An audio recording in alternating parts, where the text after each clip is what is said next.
형상에 대한 말씀 암송 기도 암송 찬양 고린도전서 11장 7절 말씀. 남자는 하나님의 형상과 영광이니 그 머리를 마땅히 가리지 않거니와 여자는 남자의 영광이니라. 남자는 하나님의 형상과 영광이니 그 머리를 마땅히 가리지 않거니와 여자는 남자의 영광이니라.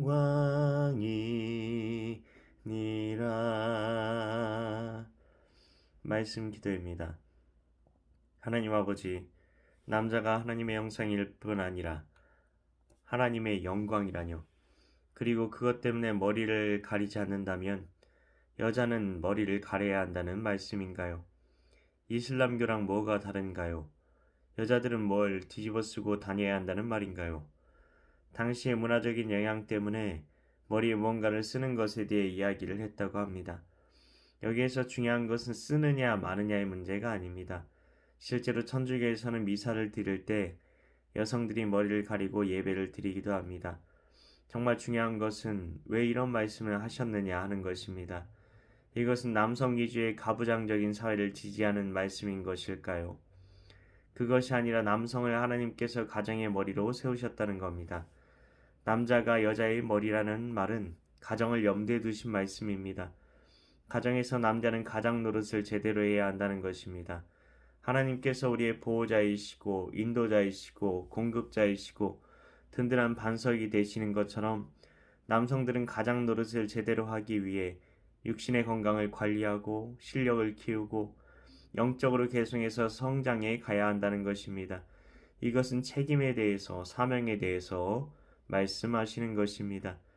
하나님께서 이 땅에 남성으로 태어나게 하셨다는 것은 가정의 사명자로 부름을 받았다는 것입니다.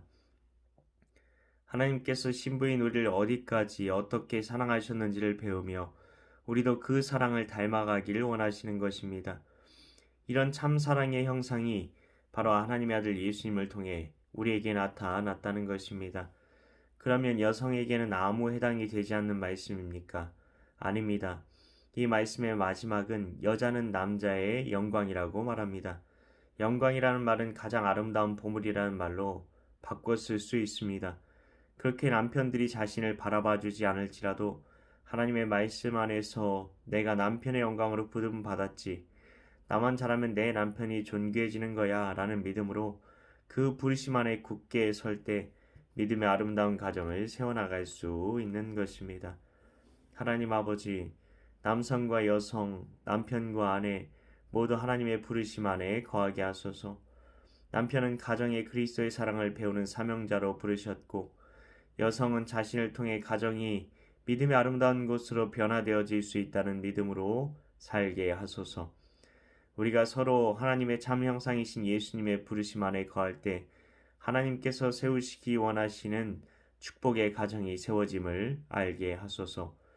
이를 위해 오늘도 말씀 암송 기도 암송 찬양 가운데 나아가오니 예수님께서 주인 되시는 남편과 아내 되게 하소서.